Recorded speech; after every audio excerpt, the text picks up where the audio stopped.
There goes Davis. Oh my God! Davis is going to run it all the way back. Auburn's going to win the football game. Auburn's going to win the football game. He ran the missed field goal back. He ran it back 109 yards. They're not going to keep him off the field tonight. Holy cow. Oh my God. Auburn wins. Auburn has won the Iron Bowl. Auburn has won the Iron Bowl in the most unbelievable fashion you will ever see. Oh, I cannot wait for this year's Iron Bowl. Alabama, Auburn. I cannot wait, kid. Welcome in. We're only about a few weeks away. I know we're about 41 days or 42 days away from the NFL season, less than a week away from the Hall of Fame game. We're locked and loaded, kid. Good to be with you. Today is Friday, July 26, 2024, and this is the 424th episode of The Dream Wager. As always, I'm your host, D-Rock. Joining me is our NBA guru. We're getting ready to go away this weekend, kid. Where are we going? How you doing? Dude, I'm doing good. We going to the Poconos for the weekend to, enjoy and celebrate my boy Christian getting married this fall. So we're gonna celebrate him all weekend. We're gonna get right and let's just get into the some news about sports and let's get into the future still. Yeah, we got a big episode. We were joined by Chelsea Messenger as well. She's in Nashville. She helped break down Tennessee Titans, and I think her and Elvis are a little higher than me on them. But we thank her to join the episode. Yeah, we'll recap a little bit. We'll continue our 2-a-days. We'll take care of the rest of the AFC South with the Tennessee Titans, Houston, Texas, and we got a big MLB slate as well here for a Friday. But let's get into it. And I'll say this. Not happy to start training camp. And, Hassan Reddick, he said he wanted a new contract, but before seeking him, he said all the right things. He wanted to come to camp, was going to play out the final year. You think he was set to make $14.5 million this year.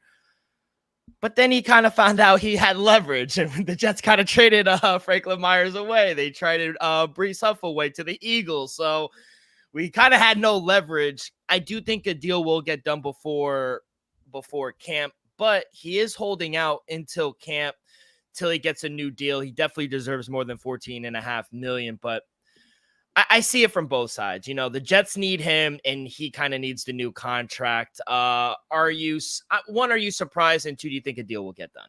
No, honestly, though, I ain't surprised. Like you said, he has all the leverage on his side. Yeah. So I feel like the Jets traded, Huff for him and, pieces. So you're invested in the player. So now you got to play in the player. And I understand, $14 million ain't, like a veteran minimum or something like that. But when Hassan Reddick, we got at least acknowledge he's coming back off back-to-back great seasons for the Philadelphia Eagles. So he deserves at least a pay raise. And to be honest, I think he deserves at least that. So I'm not mad at him, and I totally understand. I think he deserves at least a $4 or $5 million bump.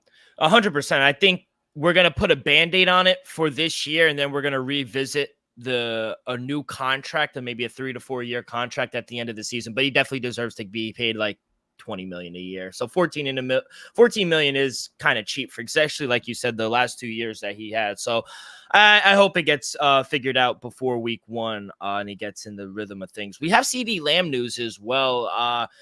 We know he wasn't able to land that type of contract extension that other wide receivers had.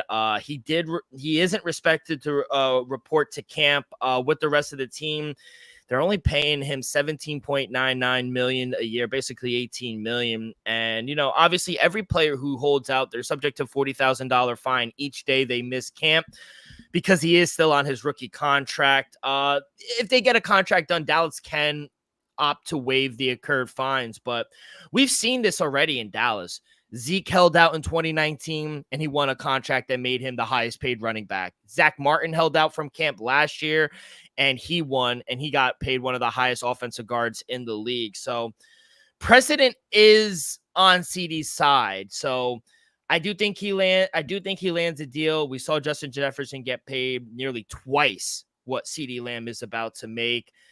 I think CD Lamb and Brandon Ayuk are kind of in similar situations, kind of what Justin Jefferson had with Minnesota. All three players were first-round picks in 2020. All three entered the offseason in their final year deal, and all three wanted contract extensions, but only one got it. So very concerning. He will be fine, but you see a resolution coming before week 1? I think it has to. I don't think nothing. I think the Cowboys, if they have any plans, winning the division, making the playoffs, going to the NFC Championship, possibly making a Super Bowl for the first time this century, I, I just don't see how the Cowboys could do any of those things without CeeDee Yeah. Lamb. So I think the Cowboys are going to be forced to pay CeeDee Lamb very similar to Justin Jefferson. It might be a small chance CD wants more than Justin Jefferson. It might be that might be a possibility because wide receivers they want to keep resetting the market. They don't want to go back down. They want to keep going up. So the next man gets a little more money. So I honestly think the Cowboys will get this deal done. It just won't be when they want to get the deal done. I think CeeDee Lamb is one of the best wide receivers in football. In my opinion, he's the top 3 from last season alone. He had the greatest wide receiver season in Dallas Cowboys history.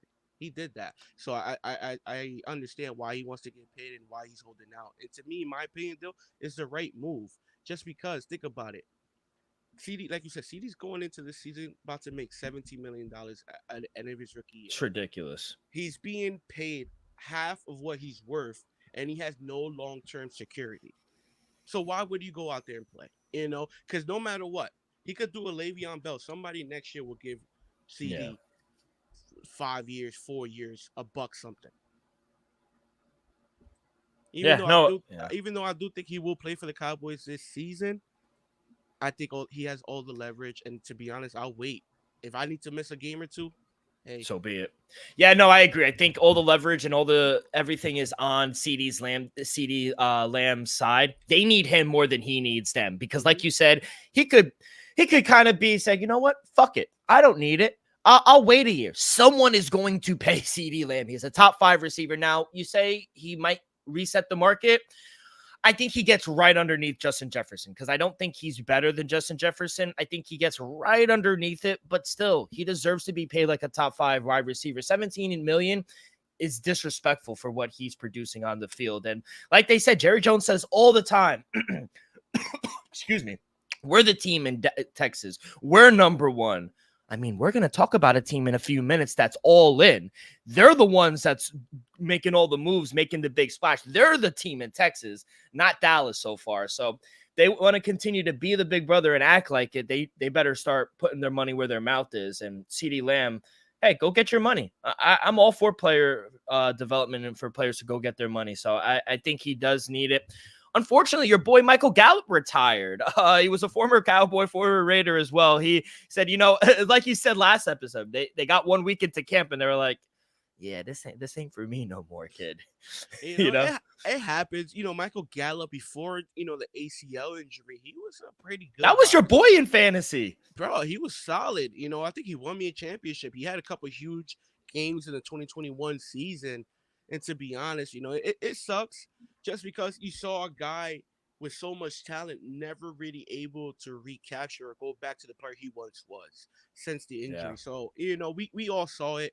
For fans that really watched the game, or just Cowboys fans that watch it, we've seen the Michael Gallup these last 2 seasons ain't the same man we saw the previous 2 seasons, 2020 season, 2021 season. So it kind of, as a fan, it sucks, because I personally fuck with Michael Gallup, but it is what it is. We saw him, slowly just not able to return to that, X factor, which he once was. He was a down the field threat, years ago, ran alongside with Amari Cooper.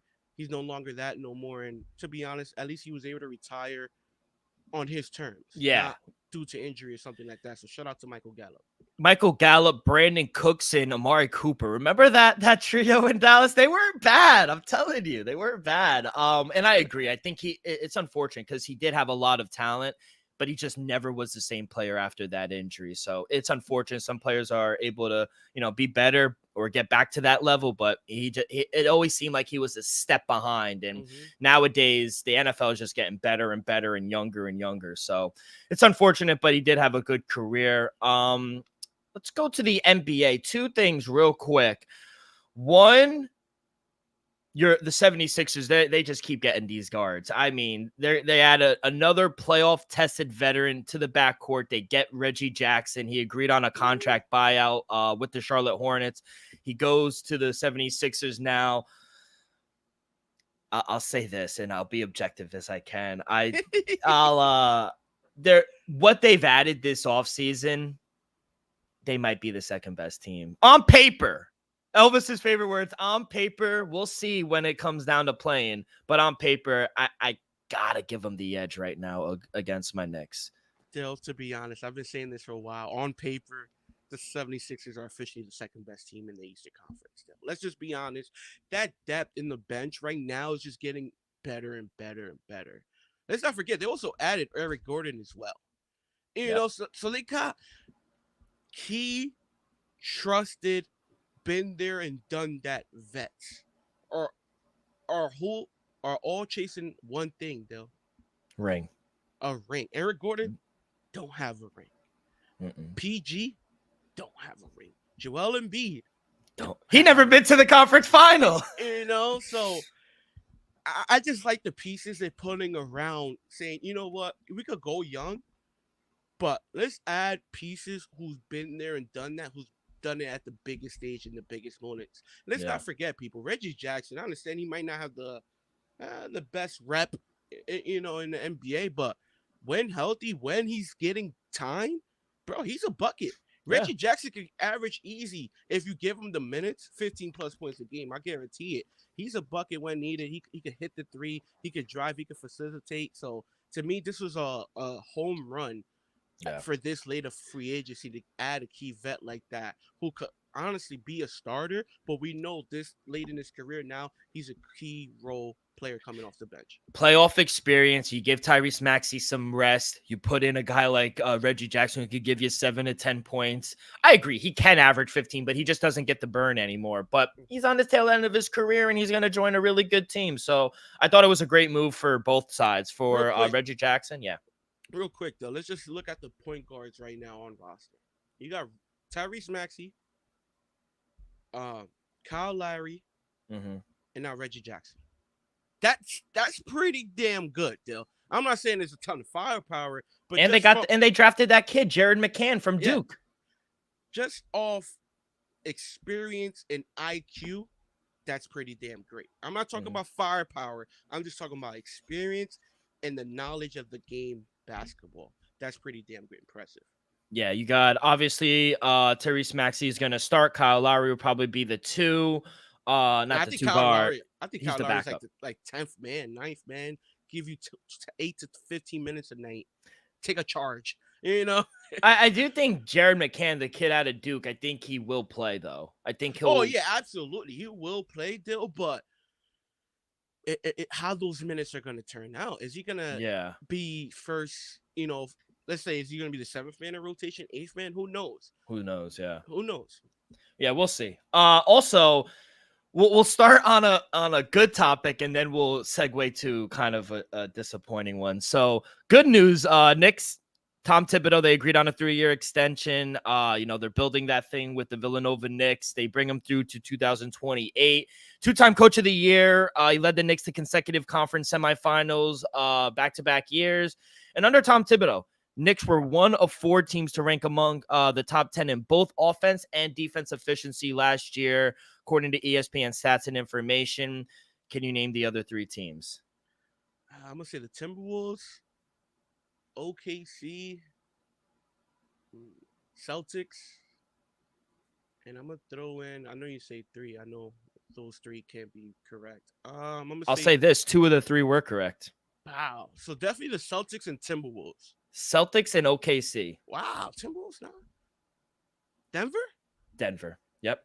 Exactly. Okay, you're getting better at these. You're getting better. So, yeah, I'm happy that they did that. He definitely deserves it. I know a lot of people were trying to go and get Jay right, obviously, the whole Villanova thing. But, yeah, I think he's the right man for the job. So, I was so happy when we got Mikal Bridges, right? I go online and I see this person wear the Villanova Knicks with all 4 of the Villanova guys in their new jerseys, right? So, I go, yo, I need that, right? I go online. I find this website. They're like, yeah, we can make this. I'm like, word. I get it in the mail yesterday. And people who aren't watching. It's a knockoff. This shit looks so fucking bad, kid. It come on. I got, bro. I got. You can't see it, but it looks bad, bro. Look at the V. It don't even look good. How much you paid for the Not people? A lot. It paid like 15, 20 beans for it. So nothing crazy. You can't be disappointed. But I thought it was gonna be legit. They finessed me. I thought it was like East Bay or something. I thought it was something nice. I was sick. I got home yesterday and I go, oh, my shirt came in. I'm gonna wear it on the pod. This shit looked like I got it from Chinatown in New York, cuz I was sitting Canal here. Street. You got that shit on Canal Street. I got it on Canal Street, bro. I got finesse. I wrote those people an email back. Didn't hear back. Obviously, they got me. Great. They got me. It's all. I'm still gonna rock it though. Oh, of course. I at least cut the grass in it now. Walk the dog, son. Oh my god! But I had to say, ball it tomorrow. You should ball it. Yeah, bring the ball. I was sick, bro. I was sick, but to be honest, they got me. They got me. Yeah. For $20, for just to have a T-shirt to wear around the house, not the end of the world. You got, just to wear around the house. Your girl come, hey, babe, throw this on real quick. Boom, good. But I understand why you're upset. It is funny. Yeah. I'm sorry for laughing. No. It is funny. It is funny. Even my mom looked at me. She goes, "Why are you so mad?" I go, "Look at it." And she started laughing. She goes, "Where'd you get it?" I go, "I thought I trusted this website." That shit looked like I made it. Yeah, literally. Could have done a better fucking job. Jesus Christ. So yeah, that ended on a funny note. But yeah, dude, that's gonna do it for the news segment. Anything else? The Olympics. Shout out Coach Tibbs. I think for all the criticism he gets for playing his players as much as he do, I think at the end of the day, he's a great head coach. We even saw it, 10 years ago when he was coaching the Bulls. We saw him make, decent runs when Derrick Rose was healthy or not healthy. The Bulls were still relevant. So I think Coach Tibbs is one of the best defensive-minded head coaches in the NBA and one of the best head coaches overall. So I feel like great deal for the Knicks and Coach Tibbs. All right. Before we get to these plays, let me tell you guys a quick word from our sponsor. We are brought to you each and every episode by Viva Tequila Seltzer, the most refreshing. Oh, I will say this. New flavor today dropped. Coconut flavor seltzer out now on Viva. Limited stores. Go on the website. Check it out. It just dropped today, July 26th. So go out, get that new coconut flavor. I can't wait to taste it. Yeah, I can't wait to get it. We'll have it. Taste. Exactly. It's light. Only 88 calories, 0 carbs, 0 sugar, 4.5 ABV. It's the perfect drink for your post-game celebration. That's why I'm going to bring it when we have the basketball tournament over the weekend. So crack open a nice Viva after that. It's the spice of life. And we like our drinks with just a kick, just like how we like our lives. Whether it's Huckleberry playing a round of golf with the boys or the new coconut flavor, it doesn't matter. Our favorites pair perfectly with the Artisanal Blanco tequila for that subtle and refresh your drink. Our belief here at the Dream Wager and at Viva is to live long, live well, and live it up. And now here is our interview with Chelsea Messenger. All right, great interview with Chelsea Messenger. We even got a Lions win total at the end with her best bet for this upcoming NFL season. But yeah, great to get her on. We've been trying to get her on for a while now, but conflict of scheduling. She has a family as well, but it was good to get her on, see her thoughts on the Tennessee Titans, the win total, her expectations for the new coach, Shanahan, as well. So, Elvis, why don't we just start with them? The Tennessee Titans, not a lot to talk about. 6.5 win total. Over is at plus 104. Under is at minus 108. They have the fourth best odds to win the division at plus 950. AFC is 65-1. 2021 they were good, 12-5, and then they kind of hit a dip last 2 years, under 500, 7-10 in 2022, 2023, 6-11. They're only favored in one game, underdogs in 16. Early bye week, like Chelsea said, it could be good for young Will Levis and a team. New head coach, he calls the play, so no really OC. Callahan will call the plays. They got a new DC as well. 6th hardest schedule as well. I love the offensive tackle they brought in from Alabama and J.C. Latham as well. They bring in a guy in the second round, Devontae Sweat. He's going to be a defensive tackle. He's going to start right away as well in the second round. They bring in Calvin Ridley. They bring in LaJarvis Sneed, Leonard Crushenberry, Kenneth Murray, Tony Pollard, like all guys, kid. Because Chelsea, you and me, we talked about this kind of being a rebuild year, but these are moves that aren't rebuilding moves. These are like moves that, hey, we're ready to win right now. So I'm kind of confused. How do you see this team performing this season? To be honest, though, I was heavy on them at first, and then I had to look at the schedule. And to be honest, it's a very tough schedule. I can see why the win total is at 6.5. To be honest, it's going to be tough for them to go over that mark. I like the Tennessee Titans. I love the direction they're going in. In my opinion, I think it's the way to go. Start adding pieces everywhere, especially on the defensive side, securing that secondary. Now, the secondary has very much potential to be a top secondary in this league, though. I like the addition of Tony Pollard. I understand he and Derrick Henry people by all means, but Tony Pollard is a solid running back in this league. So, and we saw the potential of Will Levis, much better than I anticipated him to play. And I'm pretty sure it's you as well. And I'm pretty sure many listeners watching, I expect Will Levis to be as good as he was last season. D-Hop, in my opinion, is still very competitive. I think he's still an elite wide receiver. Even though he's a little past his prime, he's still one of the best wide receivers in football. So, to me, if they had a softer schedule, though, let's just say they had like the 18th rank instead of the 6th rank, I think Tennessee will be live to at least make a playoff, push. Maybe land the 7th seed. Mm-hmm. But the way the schedule is, to be honest, I think it's a tough one. And I can see why Chelsea is saying this might just be like a rebuild year, just because how tough the schedule is. If they're able to have, let's just say, go 9-8, I think that's a hell of a compliment. Oh, 100%.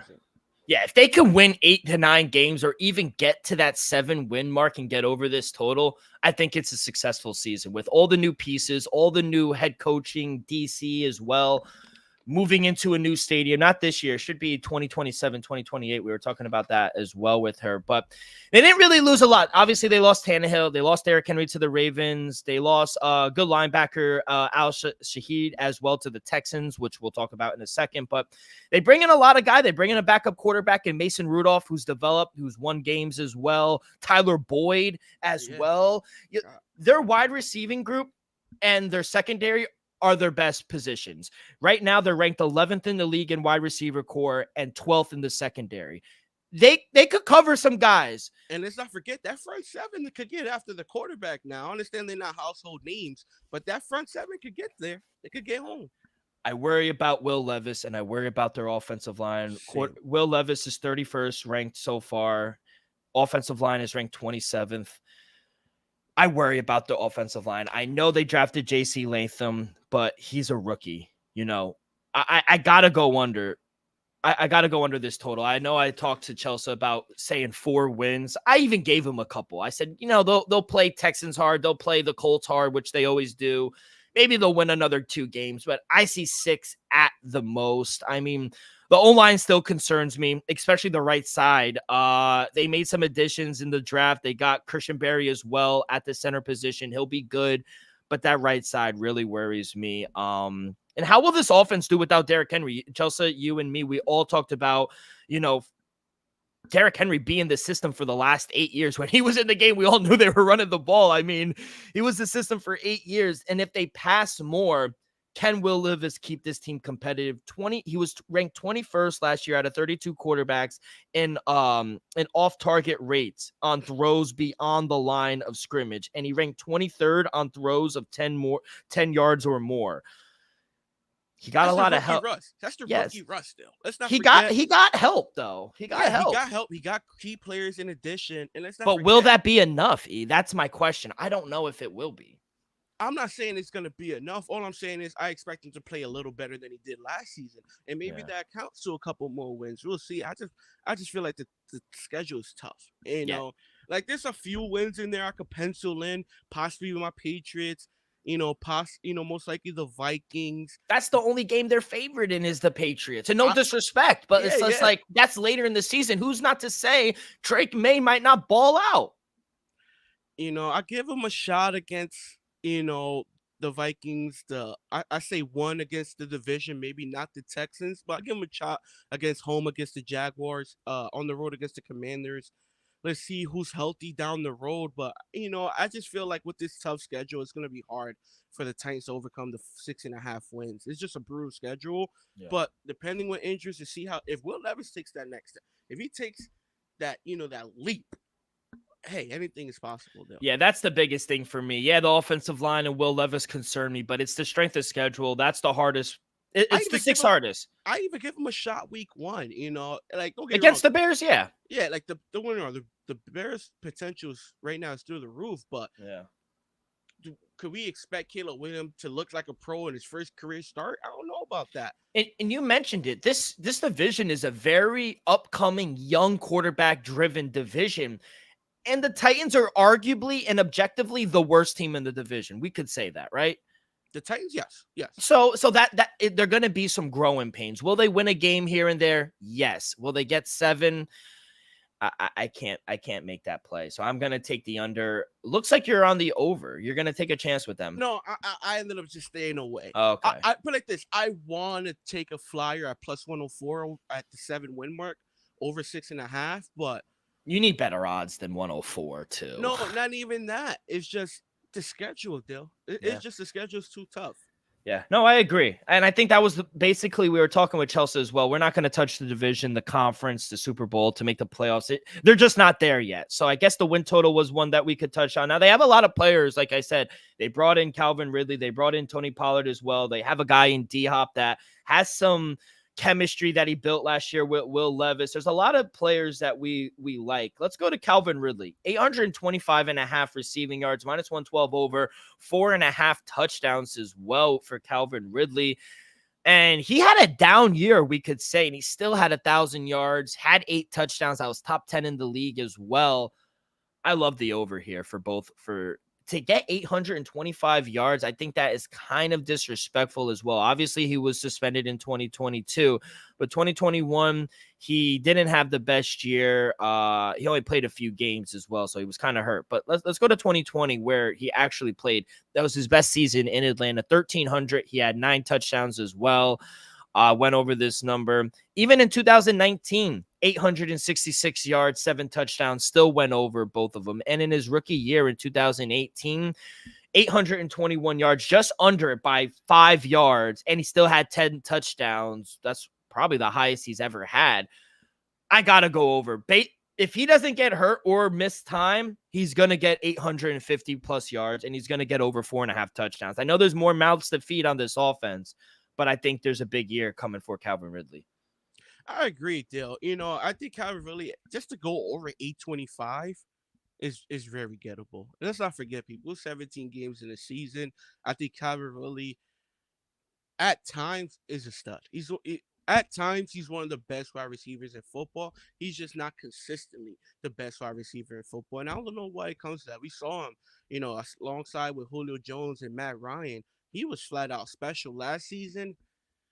At times, first couple weeks of the season, he was balling. Then he kind of just, drifted out of I want to say the rotation or anything, but it just seems Christian Kirk took his spot at number 1. Let's be honest. Let's call it what it was. Yeah, Christian Kirk definitely took his spot at number 1. And then throughout the season, when Christian Kirk got hurt, I just feel like Trevor Lawrence trusted Evan Ingram a little more. 100%. Relying on Travis Etienne and Evan Ingram with the offense. So I just feel like Calvin Ridley, if he could get the trust and, the continuity with Will Levis, I think something possibly special could start building, not just this year, but maybe years to come.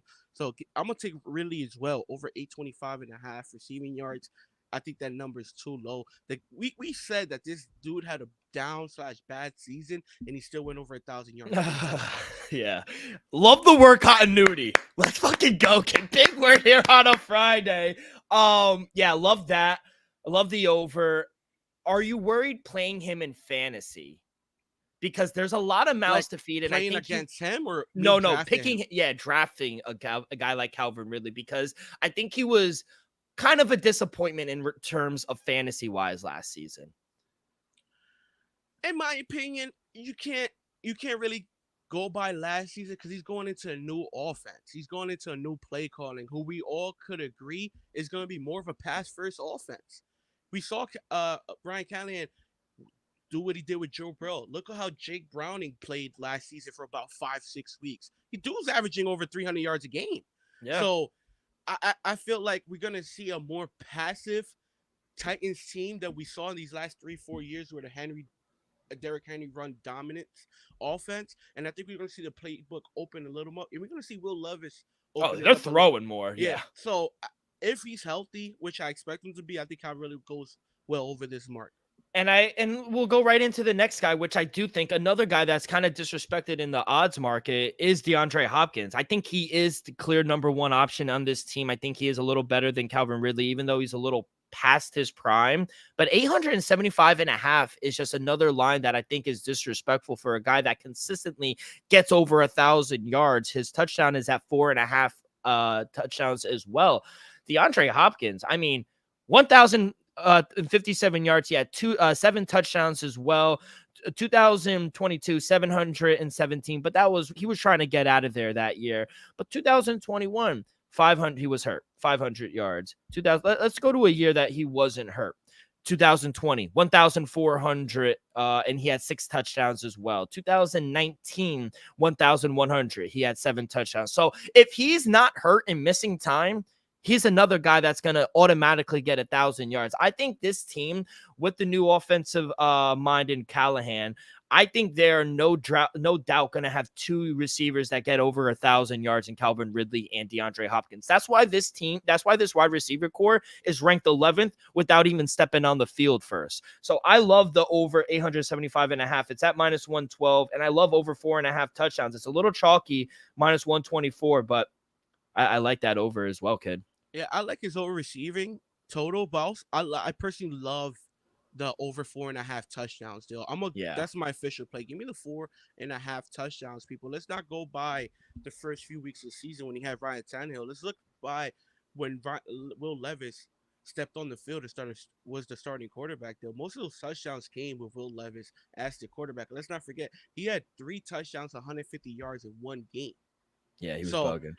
I have a feeling if Will Levis is there throughout the whole year, we're going to see D-Hop numbers inflate. You know, like you said, he ended last year with 7. It wouldn't shock me if he's up there with 8, 9, 10 touchdowns.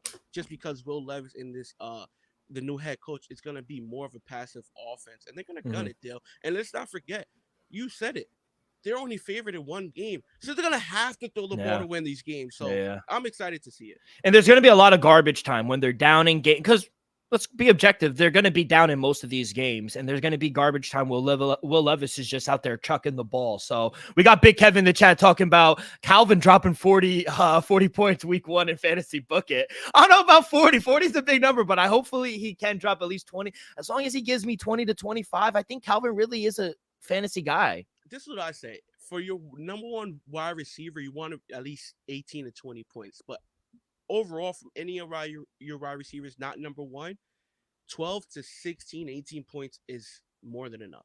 Yeah. Your number one guy, you need at least 20, average of 20. But your second, third wide receiver, if you're getting 15 a game average, that's pretty damn great.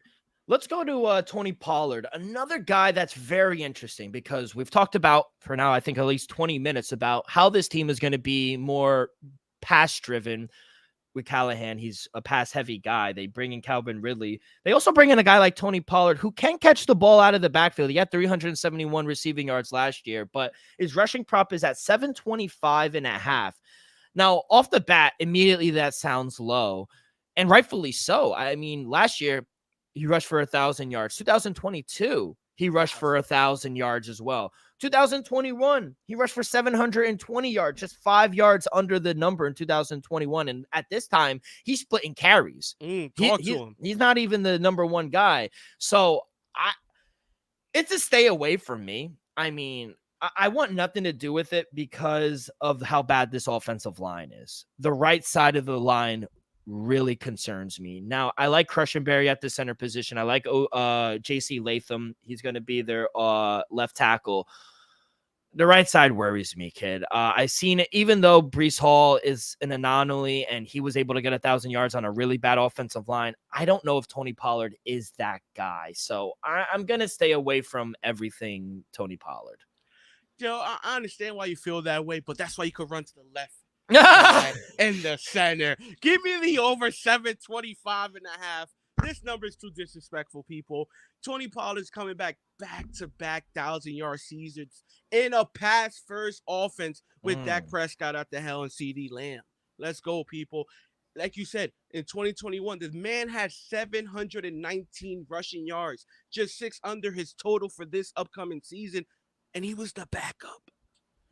My boy Zeke was getting for the first rep carries. This man was out there 30-second down, mostly as a receiver, catching the ball from the backfield. Still got you over 700, Dale. I agree with you. I'm not saying Tony Pollard's going to be 1,000-yard back this season, but I will guarantee one thing. If the man plays 15-plus games, he will be over 725 and a half. So give me the over 725 and a half, Dale. But one thing I do agree with you on, I don't expect Tony Pollard to punch that bitch in at the goal line. Give me the under 5.5 touchdowns at -142. Tennessee saw it firsthand.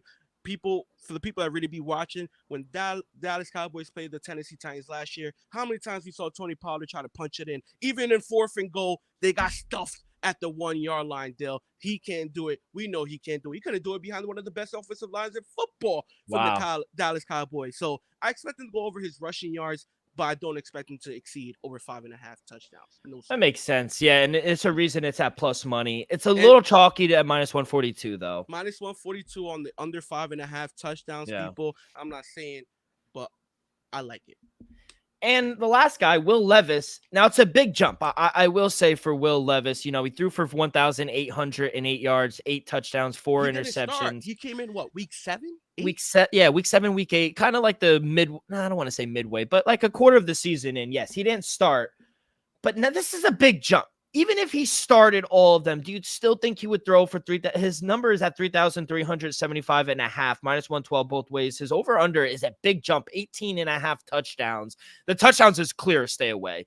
And like I said, even though I have Calvin Ridley and DeAndre Hopkins both getting 1,000 yards each, that's still only 2,000. What do you give? Another 500-600 to Tyler Boyd? You give another 300 to Tony Pollard? That's still not at 33. I'm just going to stay away. If anything, I would take the under. I'm just not high on him. He's not accurate on the deep ball, and that is his biggest problem. And will he take that next step? I hope so. For the Titans' sake, he needs to. But if he stays the same, he's not going to get over this total. I'm going the opposite direction, Dale. Call me, because you're high. You're high on me. High. Call me foolish. Call me what you want. But I think Will Levis is going to be a little better than he was last season, just because. One, the play calling is going to be in your favor. You got Brian Callahan. Jake Browning was averaging damn near 300 yards passing a game. Shout out Jake Browning. No disrespect. I will tolerate no disrespect to Jake Browning. He did his thing. But I think Will Levis is a little more talented than Jake Browning, in my opinion. And I understand Jamar Chase, T. Higgins, they're studs. Yeah. But Colin Ridley and D-Hop, they're not no pushovers either, Dill. So I just have a feeling, Will Levis can make some noise. I expect them to be down in some games, and that's when he will pick up some garbage yards. I think Will Levis can average at least over 240 a game, maybe a little more. So give me the over 3,375 passing. With this wide receiver core and the new head coach and the direction I think they're going in, so do you. I think he goes over this mark, and give me over 18 and a half touchdowns. Both at -112, Dill. Yeah. I just don't see how a starting quarterback in the NFL in 17 games don't throw for at least 20 touchdowns. I think he could at least do 2. Couple games where, he has multiple. Don't get me wrong, probably be a game or 2 where he has none, probably a couple of interceptions. But it wouldn't shock me if he has a couple games where he has 2 or 3 touchdowns. So I feel like 18 and a half is just too short of a number with this much of firepower from the wide receiving core. All the talent is there. He can get it. And we talk about it all the time. In today's age, passing heavy offense in today's league, it's it's not the norm to not throw 3,000 yards. You're expected to throw that. I mean, look at CJ Stroud in his rookie year. I mean, the guy threw, and he didn't have what he has, and he threw for over 4,000 yards. And the wide receiver core was getting hurt. So, Tank Dell went out.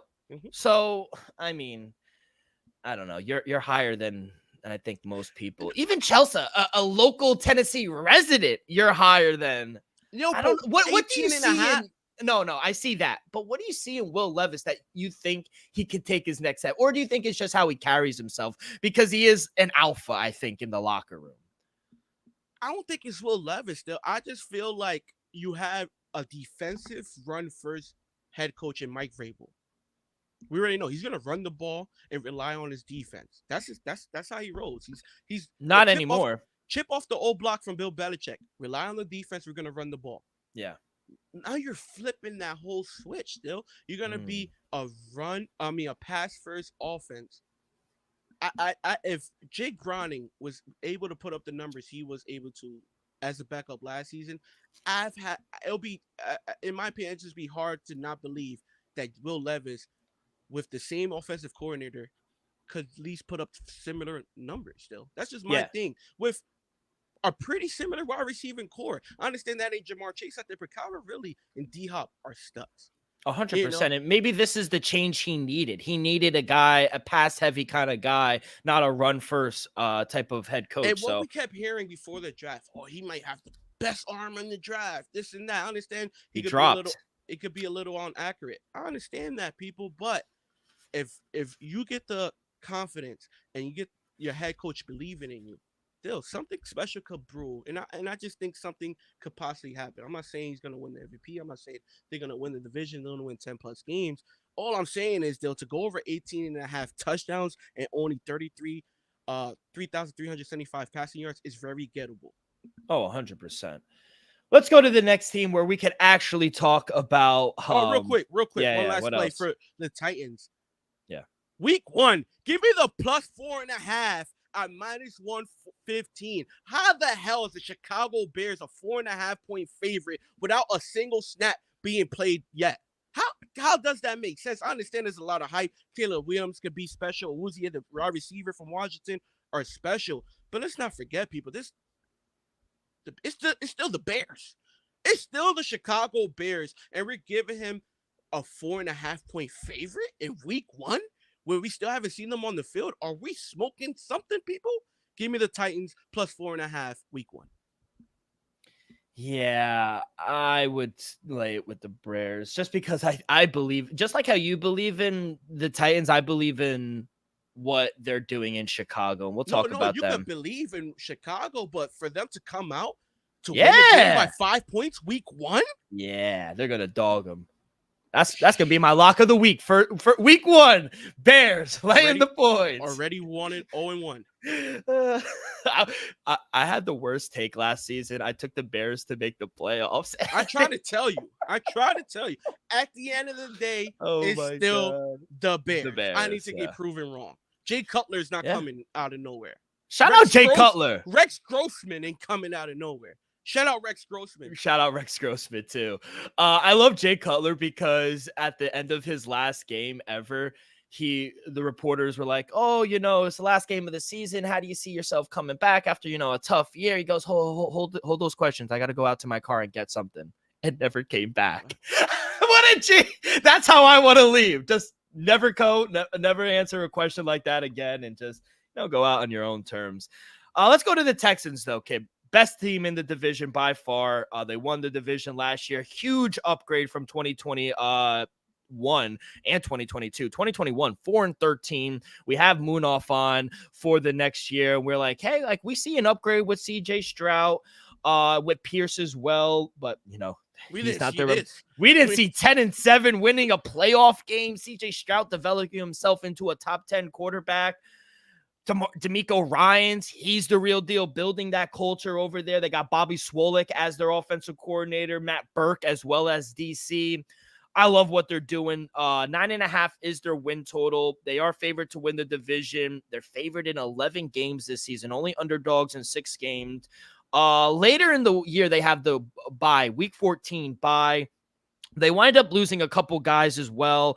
They lost Sheldon Rankings as well. He lost to Cincinnati. They lose Devin Singletary, running back. They lose him to the Giants. Blake Cashman, they lost him to the Vikings. But this is the real team in Texas. Don't let anyone fool you. The Cowboys are the real team in Dallas. It is Houston. They are the real team in Texas. They bring in Donnell Hunter, edge rusher, who's a beast. They bring in Stephon Diggs. They bring in Joe Mixon, Jeff Okudah. Shout out the Ohio State to help that secondary. This team is moving like they are the best team in the state of Texas right now. And you have to, when you have a rookie quarterback on a rookie contract right now. They're going all in, and I fucking love it, kid. I mean, you got CJ Stroud, you got Davis Mills. Shout out Davis Mills. I do like him. He's their backup. Stephon Diggs is going to be their wide receiver 1.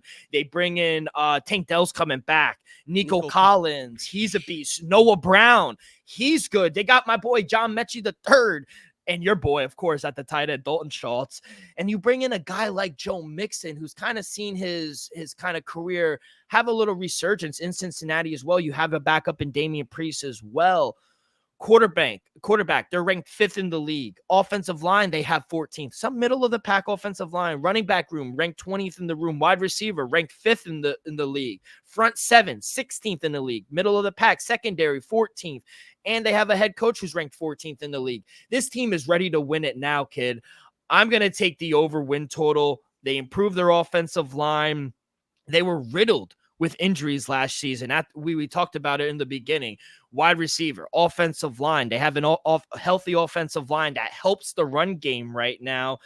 And like I said, this is the team in Texas. The front office was aggressive. I just named everybody they got. Stephon Diggs, Joe Mixon. They retained Dalton Schultz. They retained Nico Collins. He got a new deal. They're getting Hunter.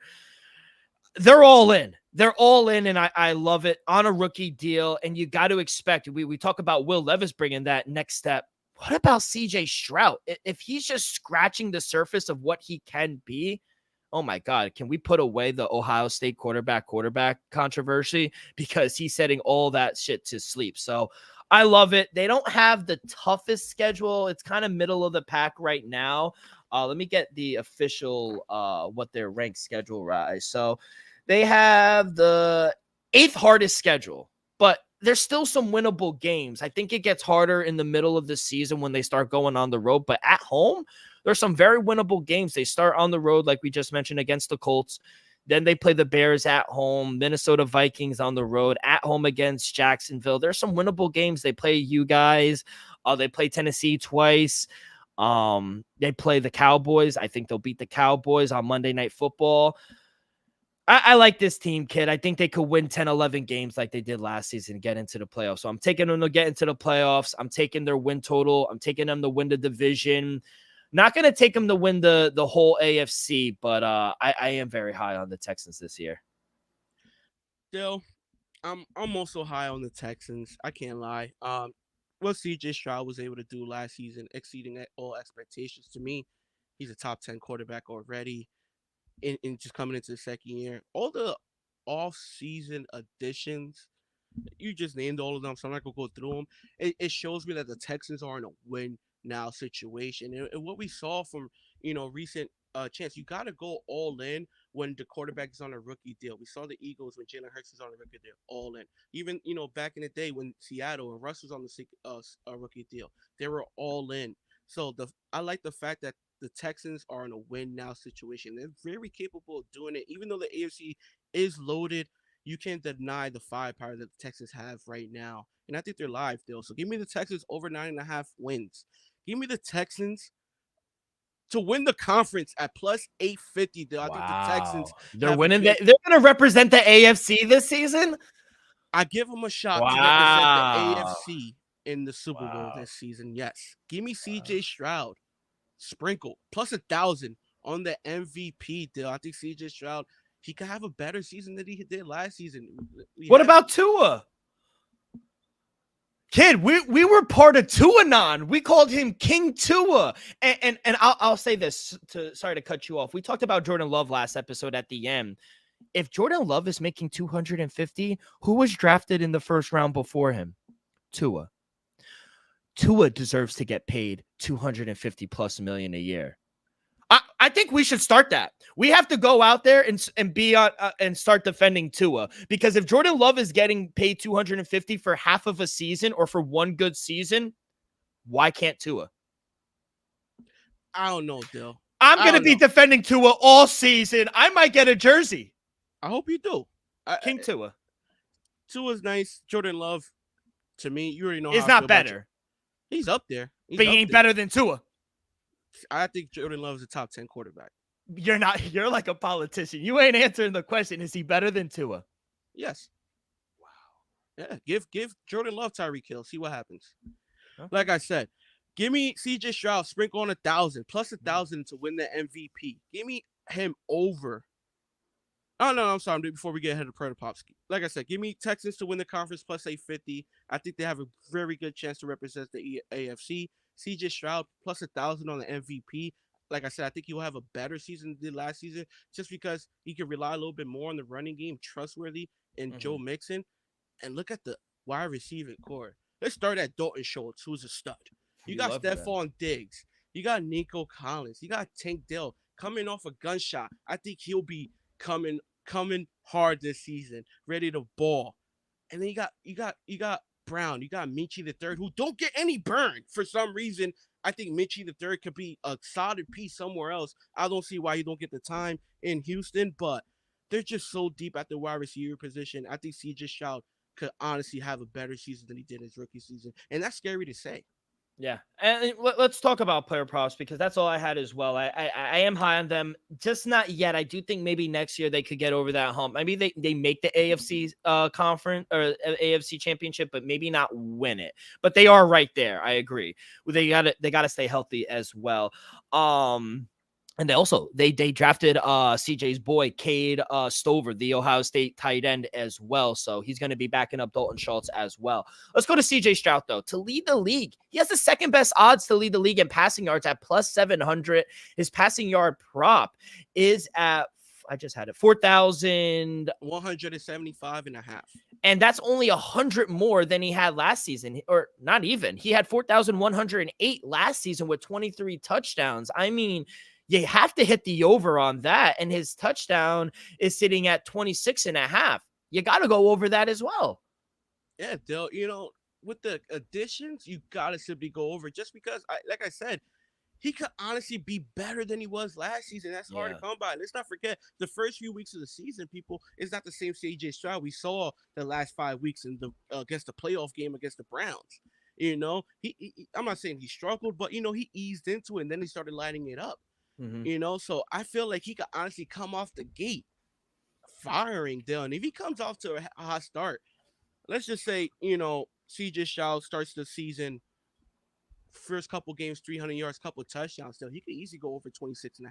He could easily go over the 4,175 mark, and I think he does. So give me the over 4,175.5 passing yards, and give me, to be honest, give me his over 26.5 touchdowns.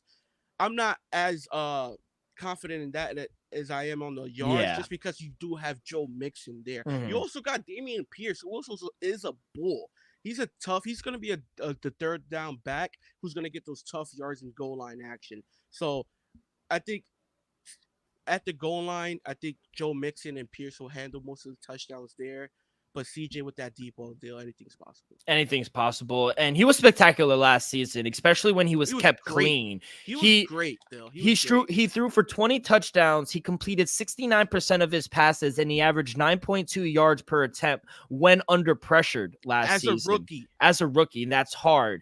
Like all quarterbacks, and especially young ones, I would say, he wasn't that good under pressure. We saw the game against the Jets when they just got after him every game. We saw him against Baltimore in the second round. He should continue to improve, though. They did improve. He has better weapons. He has a better offensive line, and he has more experience this season. You even saw him talk and get leadership from Tom Brady, the GOAT. So he is going to get better. I think he's going to have a better season. So, yeah, we're both high on him. Let's go to Joe Mixon. You mentioned Joe Mixon as well. He rushed for 1,000 yards last season. This season, and it went blank. Do you have the number in front of you? I'm sorry. I ended up taking his over touchdowns. That's my favorite play. So I'm gonna go. Let's start there. I'm gonna get the his rushing total in front of me, but I'm gonna start with his touchdowns. They'll give me Joe Mixon over what is it, six and a It half? Six yeah, and a six half and a half. touchdowns at -124. Dill, I expect CJ Stroud in that offense to pass the hell of the ball, and I expect Joe Mixon to clean it up at the goal line. Dill, we saw him last season. You could say a resurgence, 1,000 yards. I don't got the touchdowns in front of me, but He had 9 touchdowns last season. that's great. I think Joe Mixon could easily go over 6.5 touchdowns. I think he'll have the opportunities with that high flowing offense. I think it's going to be one of the top points getters as well, the Texans. So I think Joe Mixon go over 6.5 touchdowns. And to be honest, I sprinkle over 825.5 rushing, but I don't expect him to. It wouldn't shock me if he's somewhere around 600 to 800. I don't know if he goes over it, though, just because this offense with that wide receiver core, they're gonna be passing the ball. We know Yeah. CJ Dill. He's gonna be liable to have multiple 20 plus 30 yard completions still. So maybe Joe Mixon won't be able to get those top notch 100 yards per game numbers, but I think he'll have a solid season. I'm just not as confident in him to go over 825 than I am to him to go over 6.5 over touchdown. Yeah, I'm staying away. I love Joe Mixon, but I'm staying away everything. Can I see him get the touchdowns? Yes, because he's gone over in back-to-back years. And on the goal line, I do think they will punch it in with him or Damian Priest, either or. But I do think he'll go over the touchdowns. The yardage, I'm not going to do because they're not a run-first team. They're a pass-first team. And that's why I like the wide receivers. Now, both of them, you can only bet on Nico Collins. I was trying to look at Tank Dell props because I think Tank Dell is a sneaky guy that he has a really good connection with last season before getting hurt. But Nico Collins will start with 975. Is it surprising that his prop is more than Stephon Diggs, who's should be their number one receiver? 975 and a half, -112 both ways. And Nico Collins had 1,200 yards. Obviously, it was top 10 in the league, but he kind of had that resurgence because Tank Dell got hurt. Can you see him have another 1,000-yard season? I do, Dill. Give me the over Nico Collins 975 and a half at -112. Just because, Dill, like you said, that resurgence with Tank Dell went down. And to be honest, I think him and CJ, I think he might be the number one. Dill. Wow. Stephon Diggs, talent-wise, deserves to be number one. But we might see what we saw last year in Jacksonville. Kyler really was the number one, but who was getting the targets? Christian Who was Kirk. really Christian Kirk? Yeah. So I feel like Nico Collins will be Christian Kirk for the Texans team, Dill. Stephon Diggs will be the one that possibly draws the double coverage, but Nico Collins is the one that's going to take the top off the building, Dill. I think he's going to get those long balls. Give me Nico Collins over 975 and a half yards, Dill. Yeah, and I love the over for Nico. I love his over touchdowns as well. 5.5 at -112. I'm going to take both of it. I hate taking a guy that was drafted out of the school I will not name, the team up north.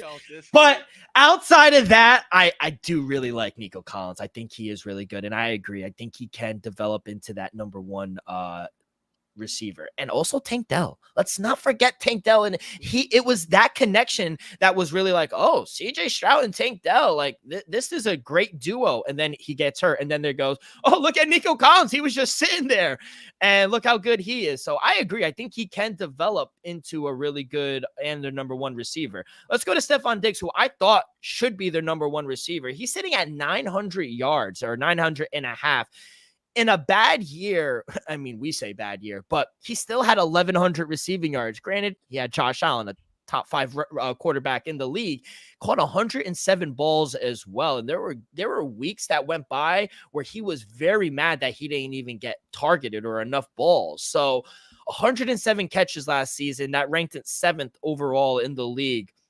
Even in 2022, he had 1,400 yards. 2021, he had 1,200 yards. 2020, he had 1,500 yards. This is another guy that just automatically gets 1,000 yards on principle, kid. I know there's Tank Dell. I know there's a lot of mouths to feed, but they bring this guy in for a reason. He is kind of a diva on the sideline. What we saw in Buffalo, he's going to demand the ball. He has to get 1,000 yards this season.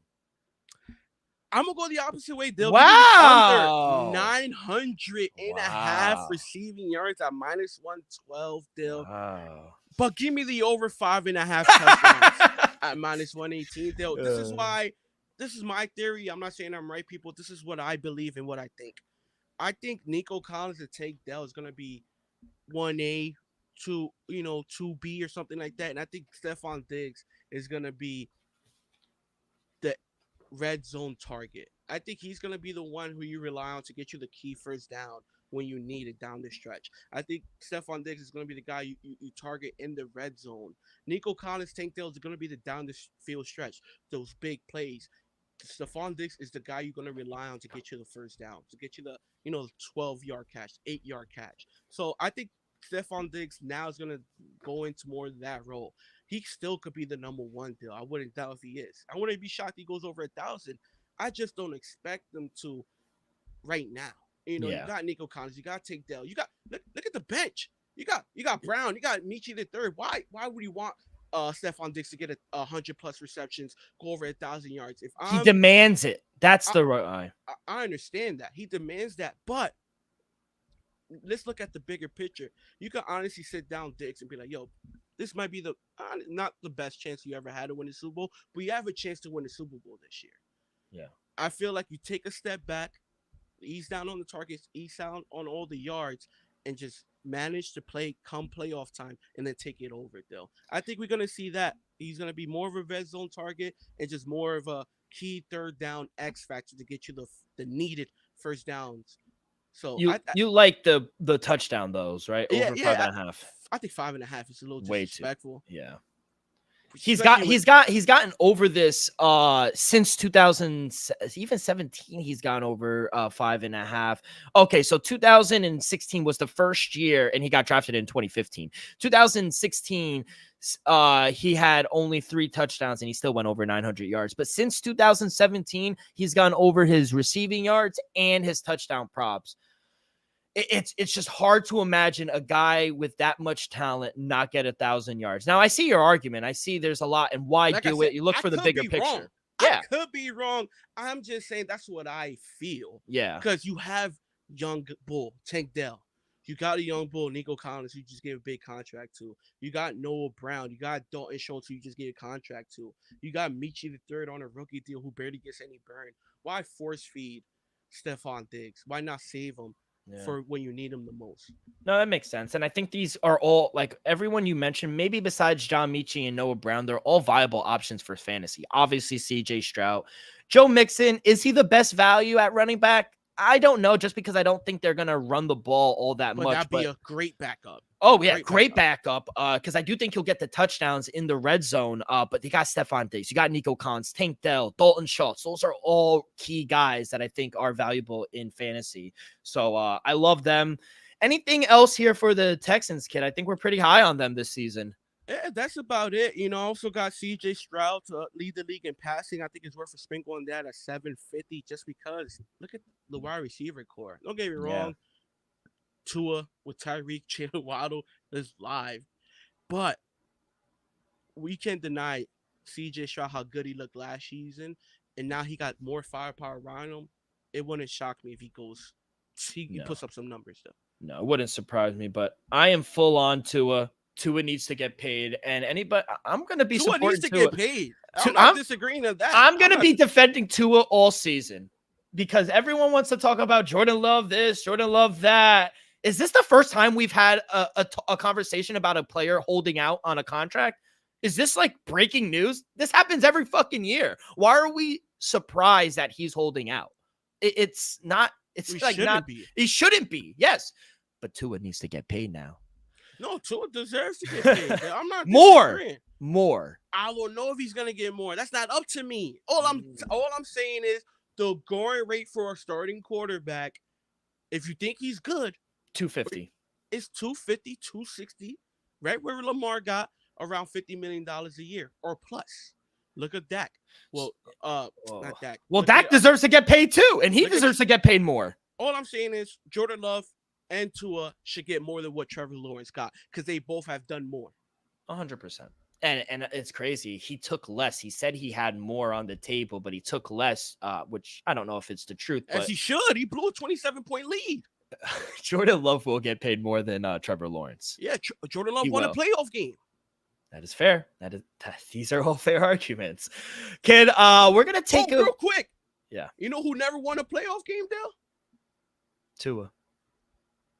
That's all I'm gonna say. I'm blaming it on the weather. It's too cold in Kansas City to play for him. He's used to South Beach. Tell him to get a home game. Oh, Win the division. That's another fair point. That's Win a the fair... division. What you mean? It's too cold. And that win the division. And now he's in a division with Aaron Rodgers, baby. He not winning the division anytime soon. Think about it. The whole AFC but Houston in the AFC South. You got Baltimore, you got Kansas City, you got Buffalo, you got the Jets. Pittsburgh, Cincinnati. It get cold. You better win the division, Tua. Yeah, you better win it. Yeah, exactly. 100%. No, I agree. All right, kid. We're gonna take a break of the NFL. We're gonna take care of the not the NFC, the AFC North next week. Da-da-da. And you and I both think that's the best division. We got Lamar, we got Joe Burrow, we got Russ. Oh man, Russ. He's coming back, baby. The got only the Super Bowl Watson champ in the division. Come on, you gotta respect it. Gotta respect it. That's what I'm saying. Let's go to baseball. We got a 14-game slate here on a Friday. Some games I actually like. I got a few plays that I like. We got some day baseball as well. No date.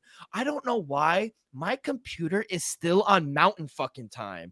So right now it's saying that it's 8 o'clock when it's 10 fucking o'clock. Oh my, Have you resetted it since you got back? No, I haven't. That's probably why. But I thought we had day games, but no, they're actually 6 o'clock games. And that's probably where I'm going to start in Minnesota and Detroit. Pablo Lopez, a huge favorite on the road, minus 172. You got my boy Montero as a dog at plus one, I think 142. I see plus 144 out there, so shop around. But yeah, I'm going to take the value here with the home dog, kid. You know, I think recently the Tigers, they've been playing some very competitive baseball, and even in their losses, they're only losing by one the past 3 losses. Montero, he had a very similar start against the Twins last outing, and I think he only gave up 2 runs in 6 innings of work. Tigers actually won that game as well. Pablo Lopez, since striking out those 14 batters a few weeks ago, he just hasn't been the same. He gives up a ton of run. Hard contact is up there. Tigers coming back after a long road trip. I think at this number, plus 144, I think they're live, kid. Give me the home dog. Can't disagree, Dale. I also have a dog. Let's go to over the border. Let's go to Toronto. Texas Rangers taking on Toronto Blue Jays. My boy Andrew Heaney is on not my boy Andrew Heaney. I apologize. That's your boy. Let's be honest. Andrew Heaney on the mound versus another lefty. I'm not going to butcher. You say Kikuchi. Over under sitting at 8.5. Texans catch it 110. Toronto favored minus 120. Give me a dog, Dale. Give me the Texas Rangers plus 105. They're out plus 110. Still love it. To be honest, we can't deny that the Texas Rangers are hot right now, winners of 5 straight. And like I said, I think for a month and a half now, I'm just totally done with the Toronto Blue Jays. I thought they was going to able to do something this season. Right now, they're 10 games under 500. To be honest, the season is over.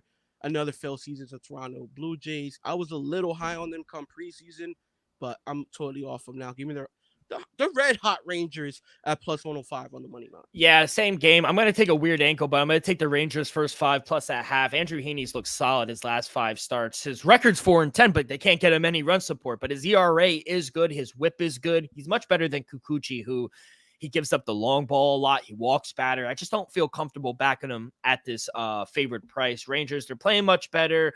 And I've sworn off the Blue Jays. I'm done betting them. They're under 500 at home. They don't hit lefties well. I think through the first lineup, through the first 5 innings, I think the Rangers could keep this one closer, even possibly have the lead. So I agree.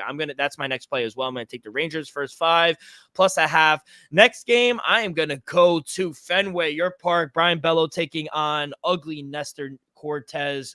Yankees are a favorite minus 120. What is the world coming to? Over-unders at 9.5. Give me another home dog. I got to take the Red Sox here. I mean, the Yankees are in shambles right now. I mean, how can they be favorite, let alone how can anyone be backing them at this point? They only have 2 hitters, Aaron Judge and Juan Soto. Outside of them, no one in this lineup really scares me. Red Sox really haven't been playing all that good either, but they do own the Yankees this year. 4 out of the last 5 meetings, the Red Sox have won. And just look how bad Nestor Cortez is on the road. he's not good at all. You just can't back him. Between how bad that offense is and how bad Nestor Cortez is, you got to take the dog here. Why are the Yankees favorite? I don't understand. I understand the Red Sox been struggling as of late, but I wouldn't say struggle.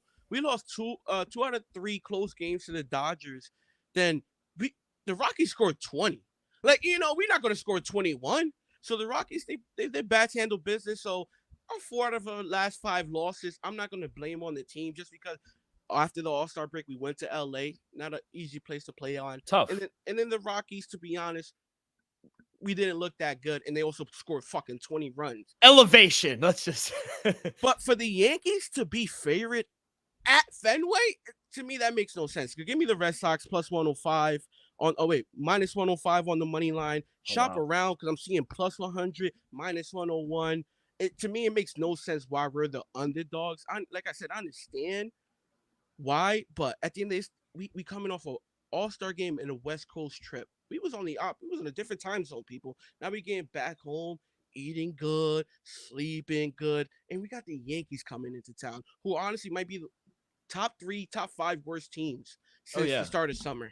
Outside, just give me the Red Sox on the money line. Outside of the White Sox, last 40 games, Yankees are the worst team outside of the White Sox. And we won't even – White Sox are a double-A team. They're 51 games under 500, so we could get rid of the White Sox. But, yeah, Yankees, they're not good right now. Yeah. My next game, you'll be shocked about this one. The Chicago Cubs taking on the Kansas City Royals. Over-under sitting at 9. Royals, you can say heavy favorite, minus 140 on the money line. I will be fading Kyle Hendricks on the mound, Dale. For the first time, we'll take Singer with the Kansas City Royals. It's a little chalky. I think minus 149.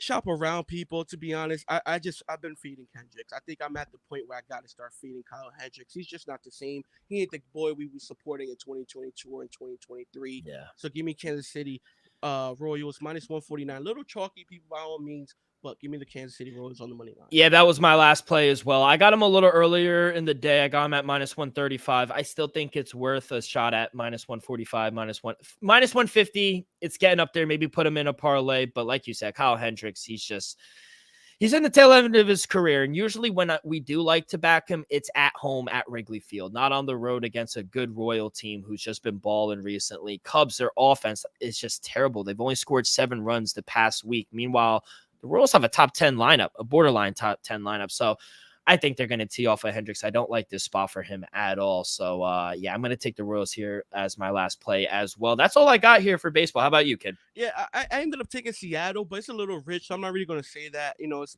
as of right now, minus 161 against Chicago. If anything, sprinkle on the run line, but I ended up catching it early on minus 157. And then, to be honest, though, I'm a lean. I don't know if I'm going to go there officially, but I got to at least give respect where respect due. They're Mets. Red hot. Braves are fading for some reason. Braves lost 5 straight. Mets red hot winners of 5 straight. I got to lean the Mets minus 135 on the money line at home versus the struggling Braves team. The only thing that's keeping me out of that, I think Senga is making his first start of the season. So welcome back, Kodai Senga, baby. So that's the only thing that's keeping me away from it. But I do lean the Mets minus 135 on the money line. Yeah, I got him a little early at minus 110. It is getting up there. It's his first start back. He's going to be on a pitch limit. They're probably going to give him only 4 or 5 innings. Like 70, 80 pitches. Max. Yeah, they got to ease him back, and we'll see how that bullpen goes. I just don't believe. And can we stop calling him Uncle Charlie? He's been Uncle Charlie for the last 5 years. He's Grandpa Charlie. It's not Uncle Charlie anymore. It's Grandpa Charlie. So I agree. I think what I was saying, and we're just tearing the ball off right now. I don't know what's gotten into this team. Francisco Lindor is making a case for NL MVP. He has 5 home runs in 6 games, hitting it from both sides of the plate. Jeff McNeil has woken up. Yeah, this team and even playing high. And for the whole time, I thought, we're going to be sellers at the deadline next week. We're actually going to be buyers next week at the deadline. Live. Live. We went from 13 games under 500 to we're the second team in the wild card race, about to be the number 1 team in the wild card if we beat the Braves tonight. Didn't he start like 2-12? It was bad. 13, it was like 3-12, something like that. March, April, and May was not good to the Mets, but the last month and a half, we've been red hot, kids. So, Yeah, I do like the Mets here. It is getting up there in price, so I would be worrisome. But that's gonna do it, kid. Any last words before we get up out of here, kid? We got a long weekend ahead of us. No, let's just, everybody enjoy their weekend. Drink and drive responsibly. Don't drive if needed, and enjoy the rest of your July. End July with a bang. That's what I be trying to tell people. Enjoy your summer and end the month off with a bang. Are you winning the basketball tournament this weekend, or are you gonna try to? I ain't winning nothing. All I'm saying is, I'm gonna definitely, make it splash. That's all. No pun intended. Let's fucking go. Everyone, most of the people are gonna underestimate me. So the few people that actually know, they're gonna be like, nah, you gotta guard them. Nah, you gotta guard it. Oh my God. Elvis, thank you so much. Let's have a great weekend. That is going to do it for this Friday edition of the Dream Wager. On behalf of our sponsor, Viva Tequila, go try that new coconut flavor. Elvis, myself, make sure you guys follow along our social media, Twitter and Instagram at the Dream Wager. If you miss an episode, no worries. You guys can find us on Apple Podcasts, Spotify, wherever you get your podcasts. We're also live on YouTube twice a week. We're going back to 3 days next in about a couple weeks and sometime in August. But hit that like button, subscribe, rate, give us a review. Leave in the comments who you'll be betting on this weekend. All that good stuff really helps the show grow tremendously. Be a friend, tell a friend. Everyone have a great weekend. Good luck, and we will see you guys on Monday. Peace.